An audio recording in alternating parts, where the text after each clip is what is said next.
Hi, everyone. Thank you for joining us today. And before we get started, I just want to start with some housekeeping information, and then I'll hand it off to our facilitator, Cheryl. Next slide, please. So participant microphones will be muted at entry. So we do ask for you to use the chat if you do have any questions during the webinar, or if you have any technical difficulties, Vanessa, will be here to help you with those. This session is being recorded and it will be available on our website tomorrow. We will be emailing all of the registrants with that information. Information about certificates of completion will also be in that email. So just stay tuned for that. And again, if you have any questions after today's session, our email is newengland@mhttcnetwork.org, and that information will also be in the follow-up email. Thank you, and I'll hand it off to Cheryl now.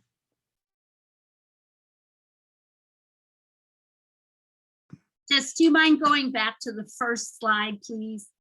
Thank you. So I want to welcome everybody to integrating peer support in crisis services.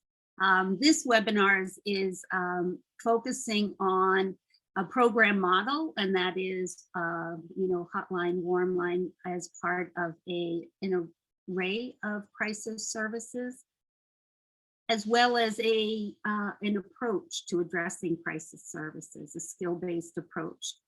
So we have two presenters with us today, Jessica Stolman-Rainey, who will be talking about hotlines and warm lines and the integration of peer services within an array of crisis services. And Danielle Grondin, who will be speaking about intentional peer support.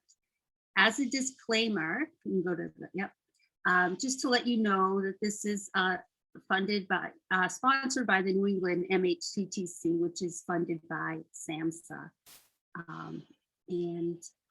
The opinions expressed in this webinar are not necessarily those of SAMHSA.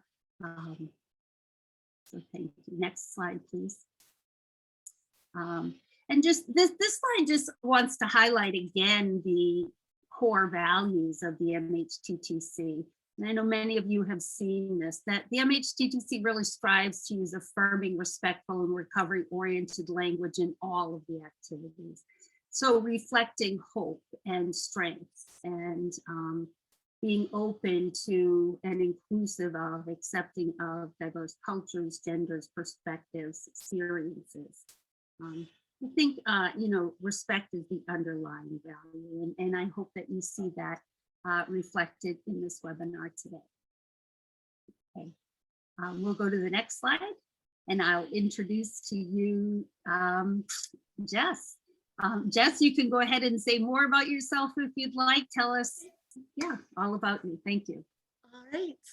Hi, my name is Jess Stolman-Rainey, and I use she and her pronouns. And I am in Colorado, and I just wanted to acknowledge that the original caretakers of this land are the Arapaho, Cheyenne, Ute, and Sioux people, and we are still on unceded territory here in my state, and I imagine everywhere else that you all are signing in from. I think it's important to acknowledge that. I am the Director of Program Development at an organization called Rocky Mountain Crisis Partners, and our organization is part of a full continuum of crisis services that serves the state of Colorado.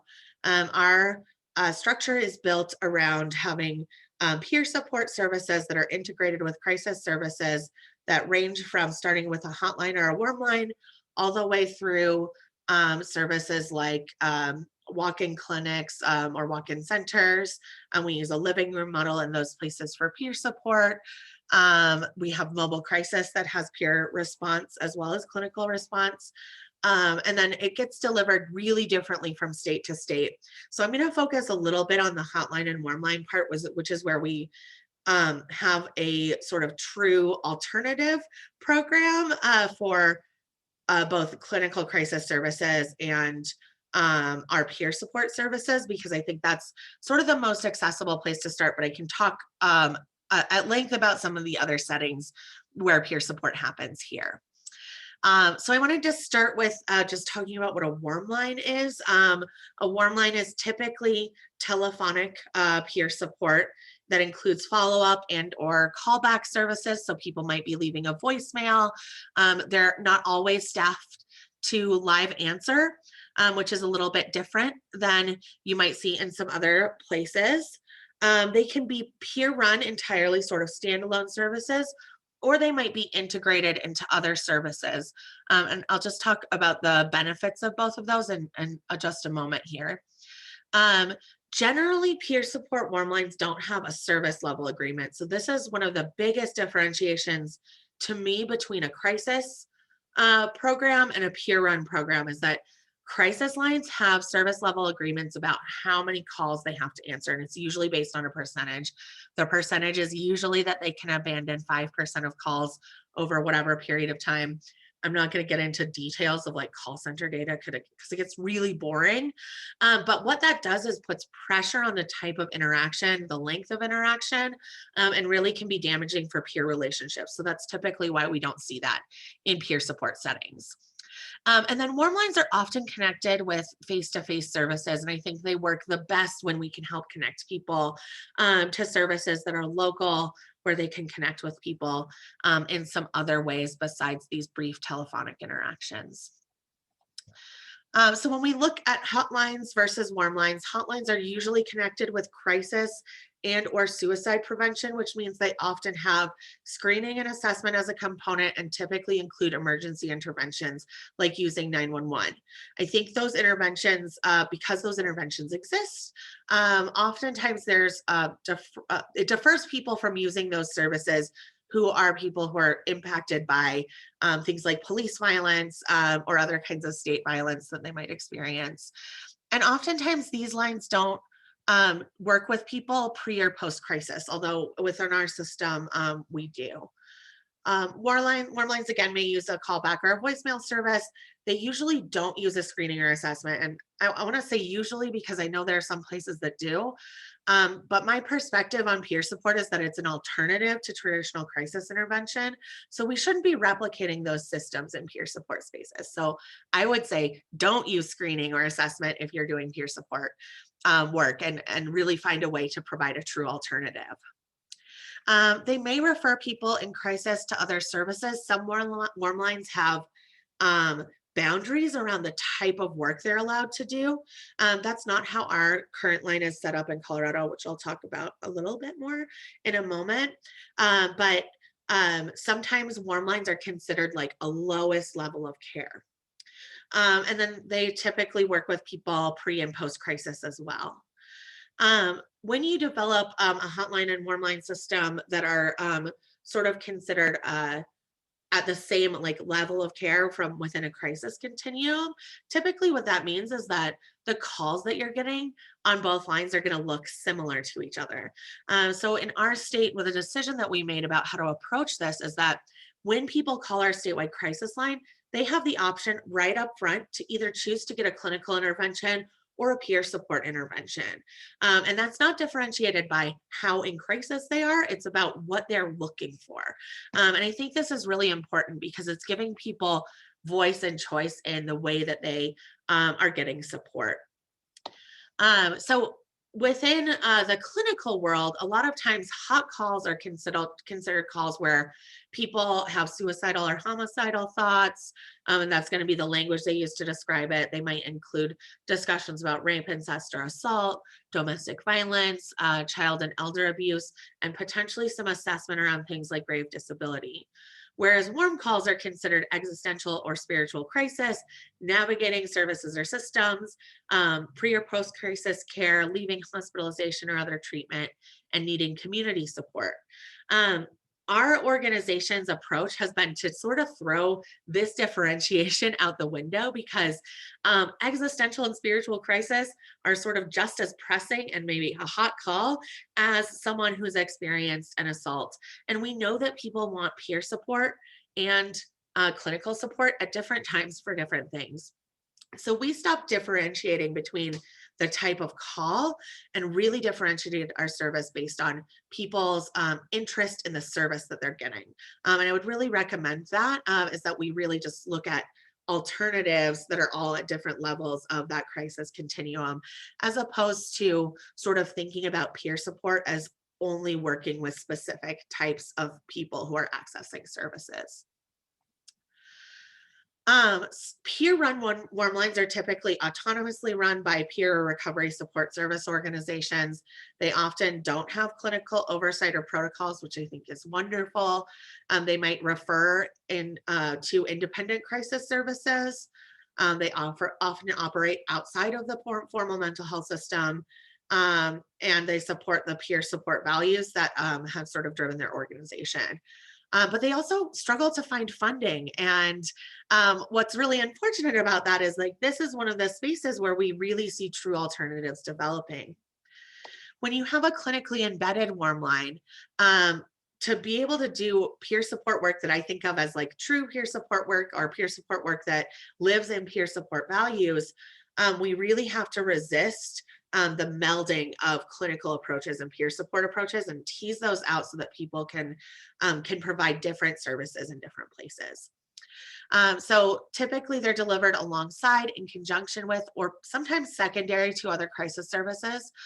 Our approach is always to look at peer and crisis work as being things that can be delivered alongside each other, and that clinical interventions are the sort of the same level of care as peer support. Some places, because they're clinically embedded, still include a screening process or other clinical protocols. And that's something that has existed in Colorado before. And part of the reason I came into this work was to really separate those things.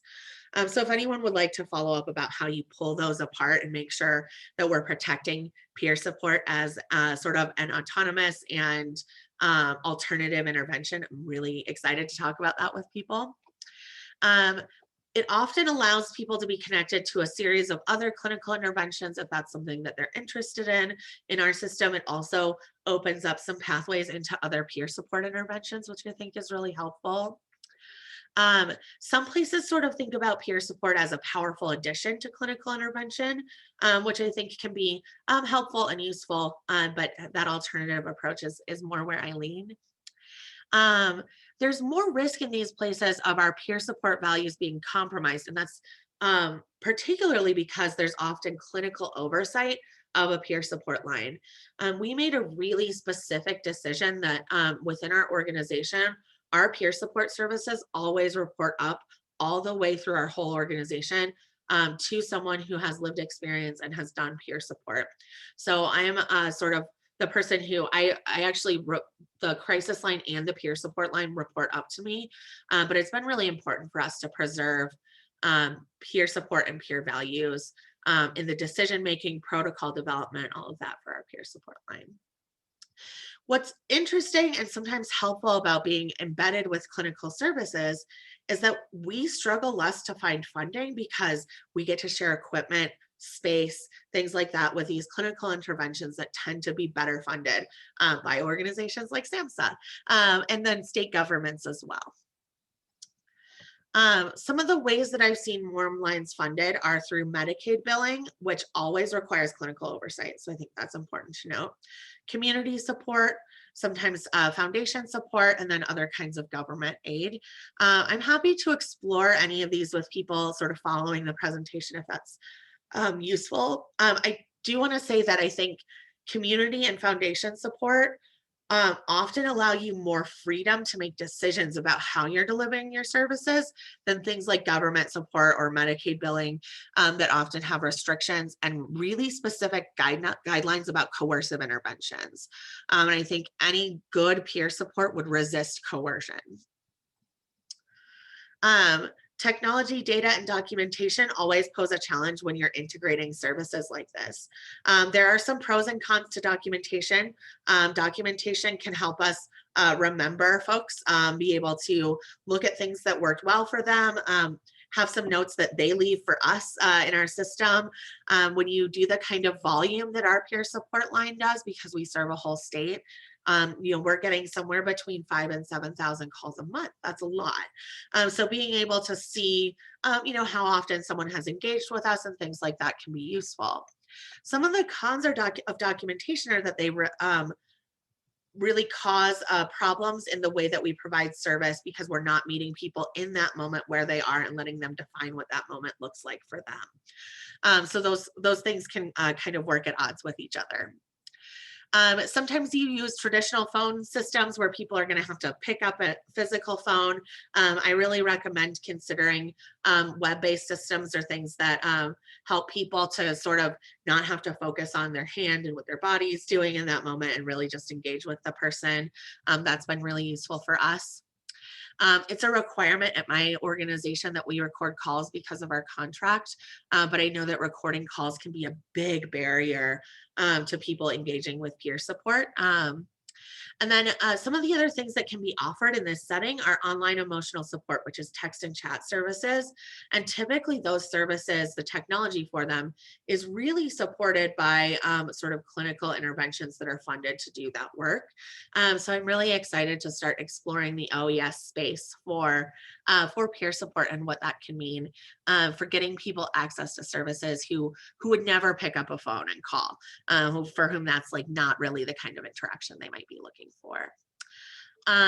There are also usually dispatch services that are associated with having this level of technology, and those are really deeply connected with coercive interventions. So I think some of the benefits of being able to dispatch something like mobile crisis are that we can send someone to meet a person if they're really struggling and our phone interaction is not feeling good enough to them and they want someone there with them. That's so powerful. It's an amazing tool. And oftentimes having access to those tools means that we get guidance around when we have to use them. So when you're building peer support programs in this setting, it's really useful to put boundaries around when peer support is used. And for us, peer support is always voluntary. So if someone's hanging up on us, we take that as a clear message that they don't want to interact. If someone is saying they don't want someone to come out to them, that's a clear message that we shouldn't be dispatching services. There's a pretty solid evidence base for peer support. I always like to put this in here in case you're working on building a program in your area, because if you are, this data has been really useful for us in getting governments on board with implementing peer support programs. Happy to talk more about that another time. This is really in there for you all to be able to click to after the fact. But there's some really great data supporting peer support work. I don't love the way that we talk about behavioral health care in terms of like money and the amount of money that's saved per person, but it is really powerful in moving states toward peer support. Some of the staffing models are volunteer staff, paid staff, and then some places require certification. I tend to resist peer support models that are volunteer run when they're integrated in spaces where the other people are paid staff. I think that oftentimes there's a differential that happens between the value of peer support and clinical intervention. So if staff are being paid, they ought to be paid across all of your teams, including your peers. If you're running a crisis line or a crisis service that is volunteer, maintaining volunteer support across is totally warranted, reasonable. I think there are great reasons to do volunteer run services. I personally feel like certification can be this sort of breeding ground for co-optation and really pull peer support away from our intended traditional values. But certification has also offered a lot of opportunity for funding for states. So you can't build Medicaid unless you have certified peer services in a lot of states. And certification has been a way of helping sort of elevate the status of peers within clinical systems. So I think there's reasons to consider and not consider certification. At my organization, we do not require certification, but we'll also pay for certification for our peers if they want to pursue it. One of the big problems for me that comes from certification is oftentimes governments will build, like state governments will build into the certification process the use of restrictive or coercive interventions, which I don't think is really appropriate for peers. Under COVID, there's been an increasing demand for no contact services, which include telephonic and online emotional support. People have had concerns about privacy in online and work from home environments, but the Office of Civil Rights has waived some of the HIPAA requirements, which has actually made it more accessible for people to provide these services. There were a lot of things that were really difficult to overcome to providing these services telephonically or through video contact and things like that. So there's some benefits to trying to build this work right now because it gives you a little bit of space or breathing room to sort of develop something and then put all of your regulations in place later. And SAMHSA also allows for more disclosures than they currently did or than they previously did under COVID. And this time period has really shown us a lot of diverse ways that support can take place and increase our access to disabled callers and call takers. So people who previously really struggled to go into like a call center environment, when they are able to work from home, we have access to people with really rich types of lived experience that maybe weren't able to provide this support before. I wanted to just really briefly talk about 988, which is the new mental health crisis line that has been, the FCC designated it. It goes into effect July 1st of 2022, which is coming much faster than we would think it is. This is such a wonderful opportunity to create more access to peer services. The mandate for 988 and guidance from Lifeline don't require, but include peer services. So there's lots of room for states to prioritize peer support as a part of crisis intervention. Each state is defining these services right now, and almost all of the states have a planning grant to do this. And if you go to the Lifeline's website, you can find out if your state has a planning grant for this, and get yourself on that committee to make sure that peer support is a part of the service that they're looking at providing starting next year. You can consider either building an internal resource where peers and clinical interventions are housed together, or you can look at some subcontracting services where peer-run organizations get to provide that service for the Lifeline. And I think both have lots of potential. This has the potential to change the funding and landscape of peer support because it would change the sort of level of funding, especially for specifically for people who are providing these services, to look like clinical funding has looked. So I really like imagining a space where peers are getting paid equal amounts of money to clinicians for the work that's really valuable that peers do. And this is such a great opportunity to do that and move that forward. And in the resources page, which is next, I have a link down here at the bottom that talks about 988, and you can get through that pathway. You can find out if your organization or if your state has a planning grant and how to get involved. So that's my very, very fast run through of the ways that hotline and warm line services can work. I think it sounds like we might do questions at the end. So I'm going to just skip this questions one so that we can talk about it. I think we will do questions at the end, give you a chance to catch your breath. Yes. Thank you so much for that information. It was a lot to unpack and to learn more about. So thank you so much. We have everyone now. Now we're going to ask Danielle to present her Prezi on intentional peer support and intentional peer support in crisis services. Again, you can put questions in the chat box or hang on to them and we'll get them at the end of the event. Thanks. Great, thank you so much. Just a quick feedback. Can you all see my screen since we changed people sharing screens? Yay, thumbs up. Awesome. So I will be talking about intentional peer support in crisis. And before getting into some of the details, I do not want to do that.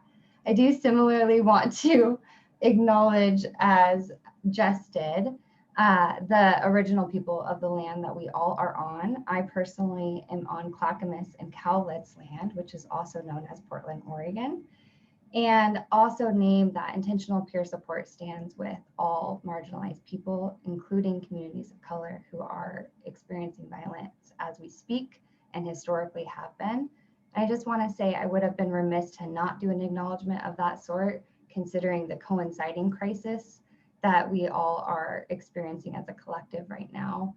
And just want to take a moment to honor that and name that going into a conversation about crisis. So thank you for that.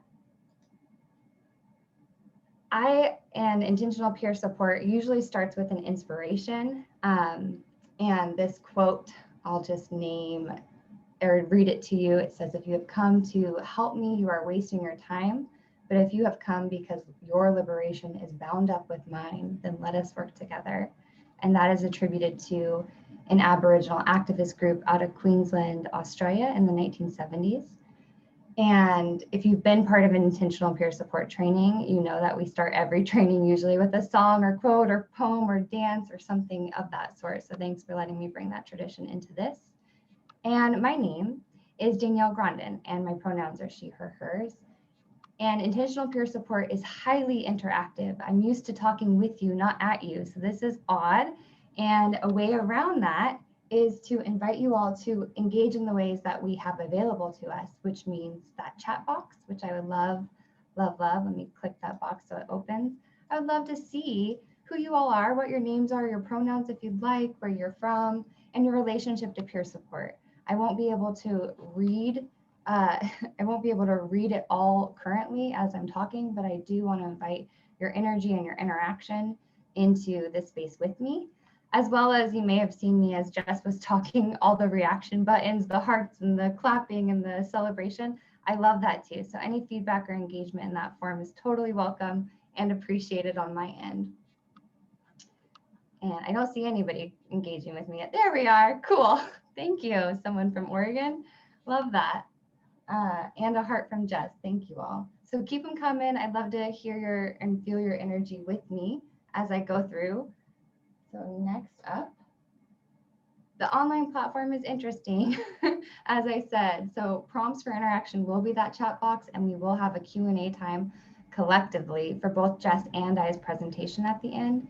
So if y'all do have questions that come up, it might be helpful to jot them down on a piece of paper or something, just so we can remember. Or as Cheryl had said, you could put them in the chat too, and I think she scans at the end.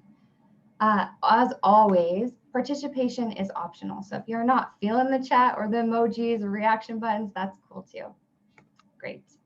So where we're headed is we've talked about inspiration and introductions. I'm going to do an overview of intentional peer support's principles and tasks, and then name a bit about crisis as an opportunity.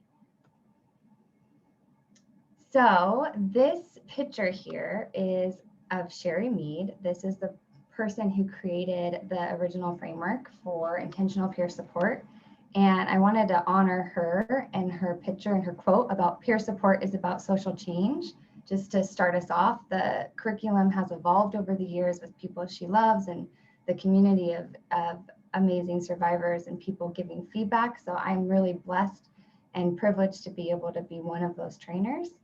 And starting with this disclaimer. So these are the principles and tasks. If you're familiar, you may have seen this on a magnet or a poster. But the disclaimer is training this is usually a 40-hour curriculum, right? So it's a long process to really introduce and integrate this framework of principles and tasks. And I'm going to now distill that into the next 15 minutes. So even less than 20. So if an invitation to buckle up and an apology in advance for going super speedy, as Jess did really well also. So starting with the principles, when we talk about principles of intentional peer support, that's kind of the foundation. So we like to shift the focus from this helping mentality to learning and growing together, from a focus on the individual to the relationship, and from fear and through fear to hope and possibility. So speed dating version of principles is the first principle of moving from helping to learning together is really that shift from doing to being with. So it becomes, instead of a me and you, it's a we thing. And that shift in mentality and approach ideally invites us to both be able to learn and grow together in that relationship. And the icons on, let me get this in full screen. Oh, it was. The icons on the right is just to invite you all to think about in the traditional helper role, not to demonize helper role, but for us to have some awareness in some potential power dynamics in helper roles. So just to be conscious of that and how that might show up. Moving the focus away from the individual and to the relationship also has this shift. So if it's on the individual, change is often one way. How are you going to get better? What does recovery look like for you? Outcomes are sometimes predetermined, and conversations can often get stuck on problem solving, and co-learning either doesn't exist or stops. Whereas when we're talking about the relationship, ideally, there's an invitation for both of us, regardless of our role in peers, but also clinical relationships can embody this too, where we both are able to learn and grow. We can both risk honesty and openness, and no one is necessarily the problem here. I'm a visual learner. I know that there's only a few of you with your videos on, but if you're a visual learner too, I would love to see a hand or an emoji or something. Yes, I need visuals for me to understand something. Yay, look at all those thumbs up. Cool. So this is the visual representation for me of from individual to relationship. So there's no you, there's no me, it's a we thing. And that we thing is the focus of the relationship. And when we have the focus in the relationship, we both have a responsibility there. And so that's the shared responsibility. I like to add 2 more R's, which is shared risk. We're both risking something there, and potential for shared reward. We both can potentially have some great things out of that risk and responsibility. Now, the last principle is moving from fear and through fear to hope and possibility. So when we have fear-based relationships, or when fear is present in our relationships, we often are focused on what's wrong and what we don't want to happen. And that's not to say that fear doesn't exist when we're able to focus on hope and possibility and what we want to move towards.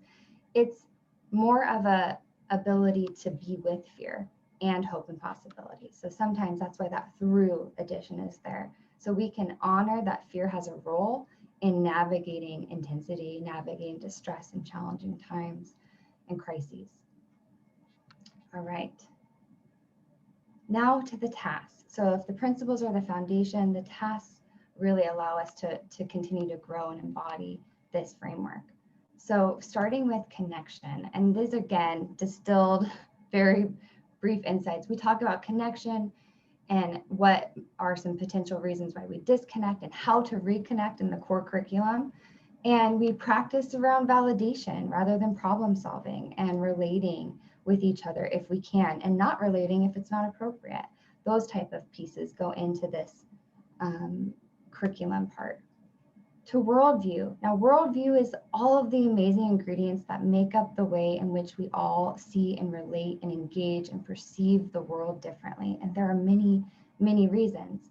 My education, my skin color, my gender identity, where I live in the world, so on and so forth. All of those things contribute to why I see and interact with the world the way I do.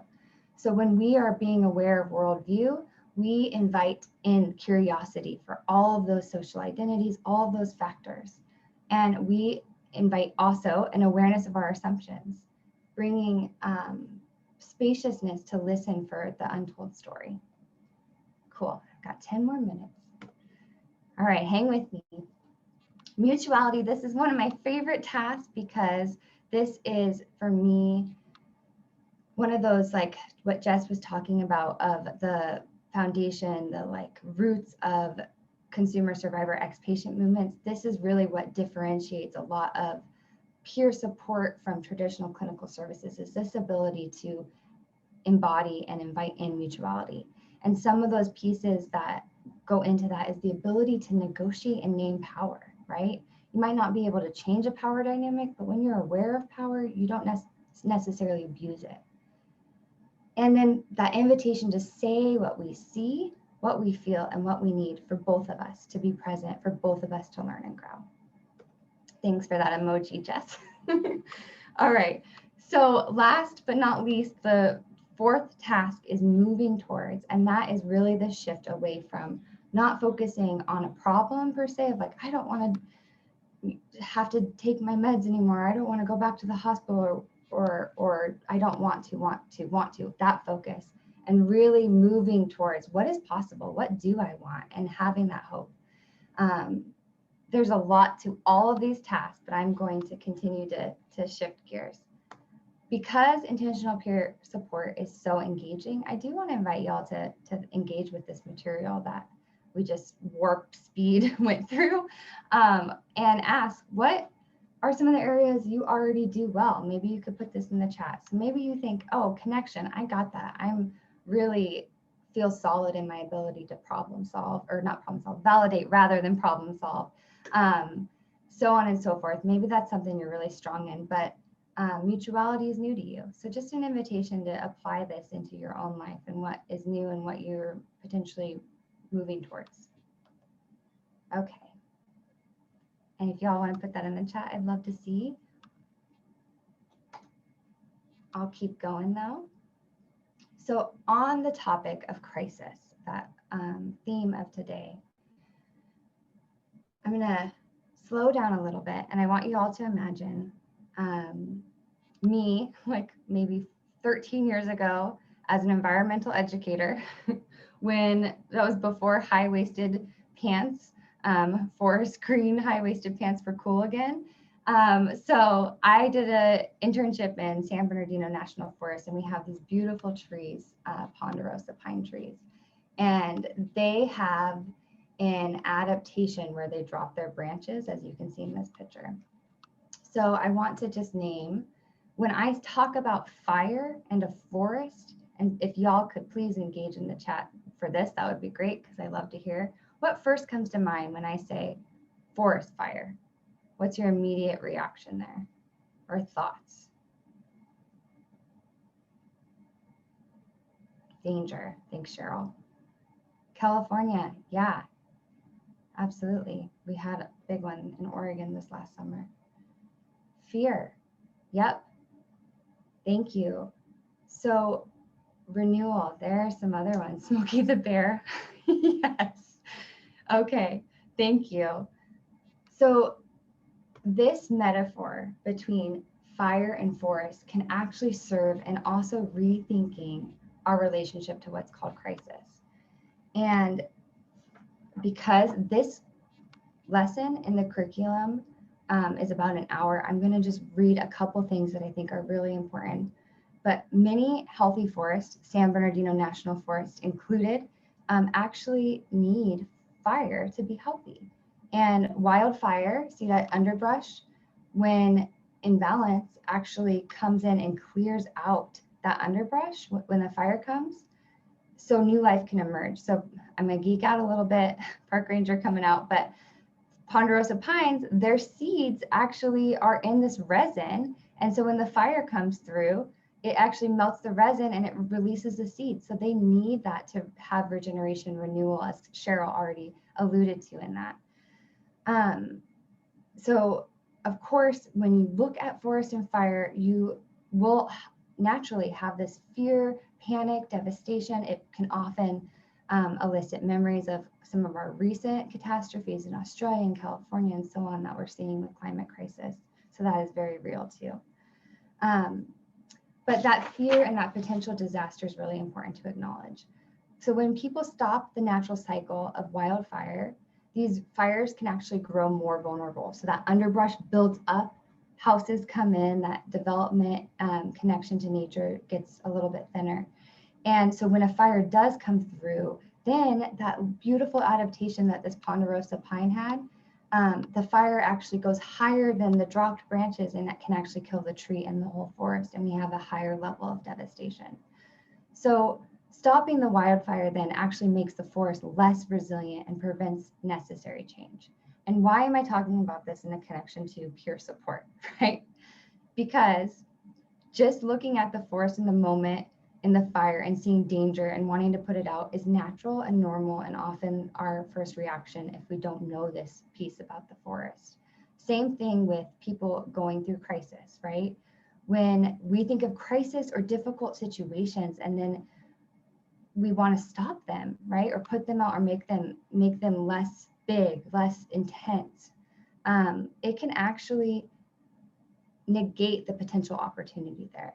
So I want to just say it can be challenging. It might actually be that the challenging experiences are not the problem, but rather a solution. So having big distress or intense emotions might actually be a part of the meaning making and the renewal that even in the forest happens. So it might not be that there is a problem beforehand and that the challenging experiences are a way to actually expose and then reorganize things so that new life can grow in that opportunity, which brings me to this slide. Crisis as an opportunity for growth in our personal lives and in our communities. What would it look like if we could shift away from fear or hold space for us to move through it together collectively, and you view that fear, that crisis as an opportunity for us all to grow, to reflect and change together. And let me see my time. Great, perfect. I just want to share this metaphor is so important to me, not only because I worked in the forest as an environmental educator, but because when I went through my own crisis years later, it felt like a devastation and a forest fire and rumble and ashes and everything of what my life was before in the aftermath. And it was really painful and really awful. And it also cleared space for me to see the people and the connections and the relationships that persevered, the gems that were in the rubble that lasted through my intense space. Those are some of my best friends today. And those patterns that it exposed allowed me to renew the way in which I was operating in the world. So I have deep appreciation for some of my most devastating crises that I've gone through as someone with lived experience in this mental health movement. So with that, and like you, if there were any takeaways, because that was super warp speed, is if you want to share anything that you might have taken away from that last 18 or so minutes of us sharing in the chat, that's always awesome.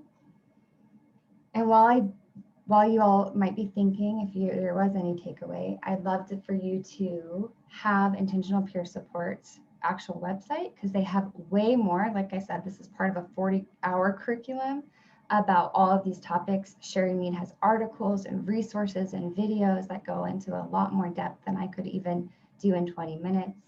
And if you want to keep in touch with me, that's my personal email. Cool. So that's it for me. I'm going to honor my time. We have 1 minute to go. I love being on time, y'all. So thank you. I see this, the metaphor of forest and fire and allowing people to grow. I love hearing those takeaways and the attitude of acceptance and curiosity that could be really important. Thank you all for engaging. Awesome. Thank you so much, Danielle. Yeah, and I'll stop sharing. We have some questions that have come through, questions and comments that have come through, and I think that's great. Please continue to either put them in the chat box, but we do have a small enough group today. If you want to go ahead and unmute yourself, only a couple of you are on camera. It'd be nice to see your face. Some may not feel camera ready. That's okay. Great. No, good for you. Thank you. Thank you. So hello. Faces and friends on the Zoom. So if you have a question, go ahead. I think we can try this with unmuting yourself. Vanessa may need to do some trick first so that you can unmute yourself and go ahead and call out a question. Comments.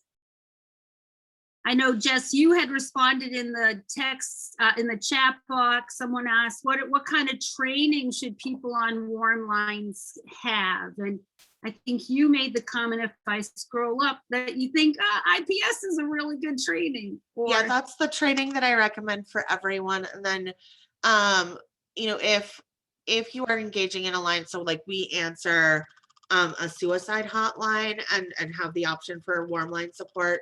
I think alternatives to suicide is a really, really valuable approach that's built on a foundation of intentional peer support as well. And that training is available online as well now.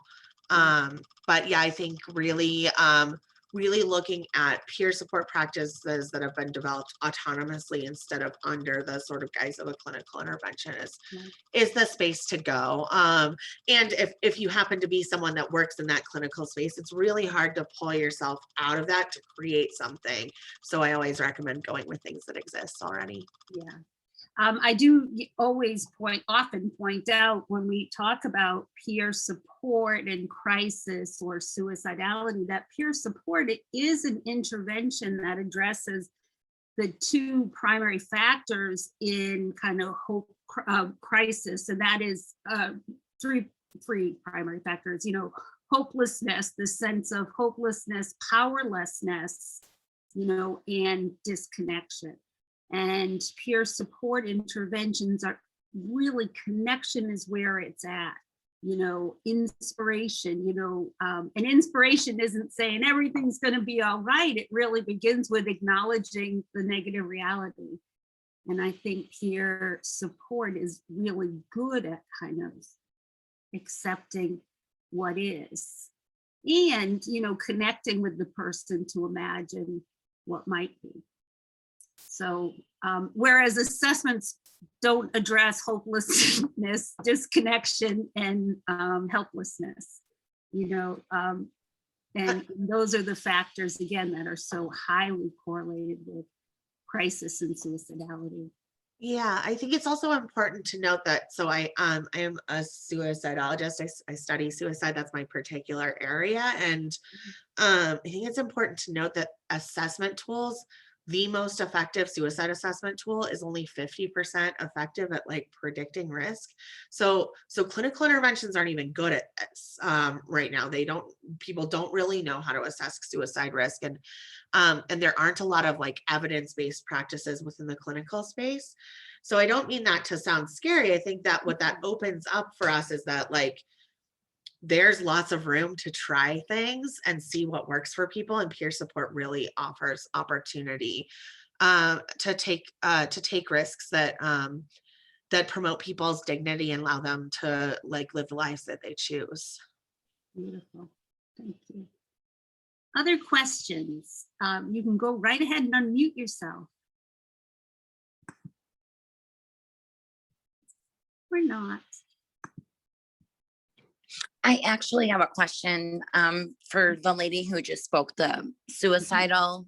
Yeah, for Des. Yeah. I'm just wondering how stressful does she feel like that job with suicide stresses her more than just being out in the field on a regular? Oh, I think that's a little hard for me to answer, because I love talking about suicide is like my favorite thing to do. You know, one of the things that's interesting about suicide is that oftentimes the things that are really, really hard for people, and when people struggle the most, and when it's hardest to provide support, I think, is when people feel stuck. When people are talking about and thinking about suicide, they're ready for change. Like, that's what suicide is about changing whatever experience we're having in that moment. And so I just see it as such an opportunity for people to make like big changes in their life that allow them to live differently and live better according to what sounds good to them, right? So in some ways, I think working with people who are in suicidal spaces can feel easier to me than some of the other experiences people have that keep us stuck in these moments or experiences that are painful for us. Thank you. And Holly, your question reflected what's very common amongst humans is we don't often talk about death and suicide, and it's almost a taboo, or we do it in very ritualized way, and to have honest, open conversations. It takes a while to get there. And I don't know if other people have experience with how do you get more comfortable, or where do you get that experience of talking about life, talking about death, talking about hard things.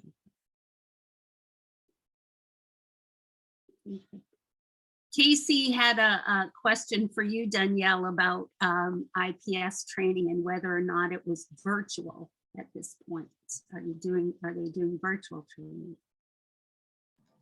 Yeah, it is online now, which is amazing because was quite the feat. So just a shout out to all the people who made that possible, IPS and their partners, but the format is flexible. And so right now I'm doing like a 4-hour twice a week format for a group in Oregon. And I think it just depends on the needs and the community.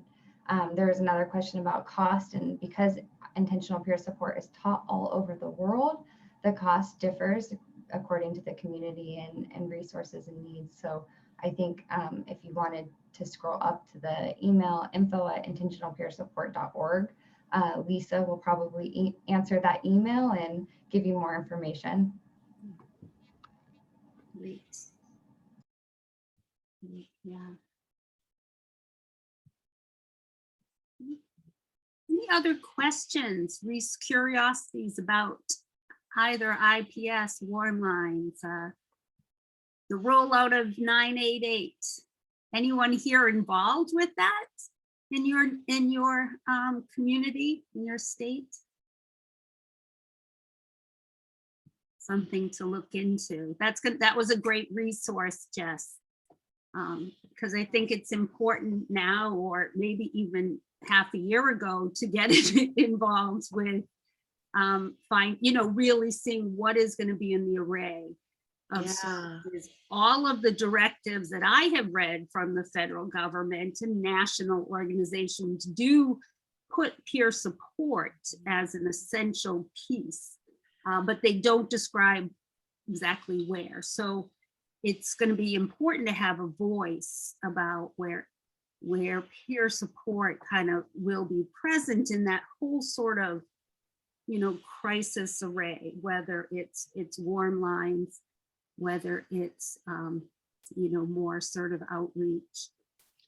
I think the reality is that because most state structures and other government spaces don't actually have specific guidelines for how to do peer support. If you show up and say, this is how you do it, and this is the service you should be offering, and we're going to do it for you, they're going to be so excited to bring you in because they have no idea what they're doing. Like clinical spaces are just like randomly hiring peers and then being like, I don't know why this peer isn't being successful. Like we don't supervise them, we don't provide them support, and nobody told them what their job was, but I don't know why it's not working. So if you can show up as an organization or a collective and just say like, here's what it's going to be, like this is what peer support is, you can really set the stage for what that looks like in your state right now. And it's a pretty cool opportunity. This question is for Jessica. Okay, Jessica, David, go ahead. What type of training, or what are your training resources for the volunteers on your warm line and hotline? Yeah, so my staff is all paid staff. We don't use volunteers. Our warm line's open from 7 to midnight, and then our crisis line is 24/7. We do 120 hours of training. It's a lot, but it's for a paid full-time position. So I think that looks different than some other places. So we have like a 40-hour peer focused curriculum. Then we have this whole technology side of the work that we do because we're connected to a big other crisis system. And so we spend a lot of time with that. And then we have like 40 hours of shadowing and practice before people are working on the actual lines. And I think that's been really, really supportive of getting people to the place where they feel really confident doing this work. And I think the breadth of the services we provide sort of necessitates a really large training, because we have people calling in from jail, and we have people calling in, who have like whatever method they were going to use for suicide in their hands, and that range of stuff is really, really, really big. So we try to make sure people are prepared to support people in all those situations. And can I ask Jess about supervision and support? Kind of how is that provided by the organization? Yeah, so we do individual supervision twice a month and group supervision twice a month. I think group supervision is really, really integral to good peer support. And when we use a different practice than what I don't usually call it supervision, we call it co-reflection, which is also an IPS thing, so that people are collaboratively growing in their practice together, as opposed to just sort of this hierarchical supervision model. And then that's actually what's required, is that sort of structure is what's required by Lifeline too. So if you were going to try and get 988 services, you would want to build in 2 group supervisions and 2 individual supervisions a month. Okay. That's how you get in for that guideline. Okay, great. And what about that? This is another question, because often it comes up around the culture, and Danielle, you may have some response. Kind of culture clash, or even experiencing stigma in the workplace. Have there been interactions that you've needed to address, that may just come from miscommunication or misunderstanding? Yeah, I mean, I think in general, when you're operating under very different frameworks and ideologies, I think there will always be clashes. And again, it kind of goes in line with crisis as an opportunity, rather than viewing that as a bad thing. Like, oh, what is it, this clash trying to tell us, and what do we need to listen to here? Yeah, I mean, so I just would normalize that when we're trying to talk about evolution and adaptation and moving and evolving services with more perspectives centered. I think that is a really important part of the process. And Mike had unmuted a couple of times, so I just wanted to see, did you have a question too? Thanks, Danielle. Yeah. I supervise a peer-run crisis residence in Pennsylvania, and we've become like a pseudo warm line. I was just wondering where your funding comes from, Jessica. The people that have used our services, since we have 24/7 coverage, will call back and ask for support. So we kind of do serve as a warm line, although we don't have any funding for that. Yeah, our funding is designated through a state crisis system. It's really, really unfortunate to me how that funding started, because it was in response to a mass shooting. And I think I want to be clear that, like, people who have been psychiatrized are not dangerous, but that is the perception. And so our funding for our crisis system was developed in response to that, which I don't think it actually is a response to that. I don't think it serves as a response. So ours comes through our state government, and there's a designated amount of funding. It hasn't increased as much as our volume has, so we supplement that through foundations and individual contributions as well. But our warm line is designated as a part of our crisis continuum, so we have to do a warm line and a crisis line as part of our contract. And I understand, I just want to ask Danielle, I understand in Oregon, they've had several contracts, I think, for peer-run crisis residents. I don't know if it's around you or not.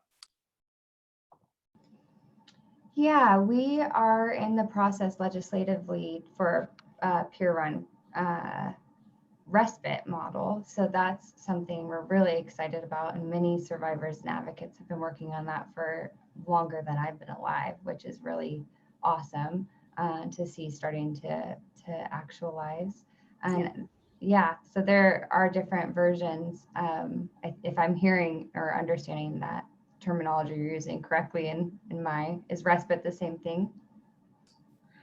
Our technical advisor came from New York, People USA, and he said there was a lot in Oregon that was taking place. So it was kind of exciting to hear that. So yeah, we use the Rose House model. So great. yeah, I'm really proud of the state of Oregon and how much they do for lived experience. Yeah. And peer run respite is also mentioned by name as an important service, though it isn't specified that a system must have a peer run respite, just must have, short-term respite.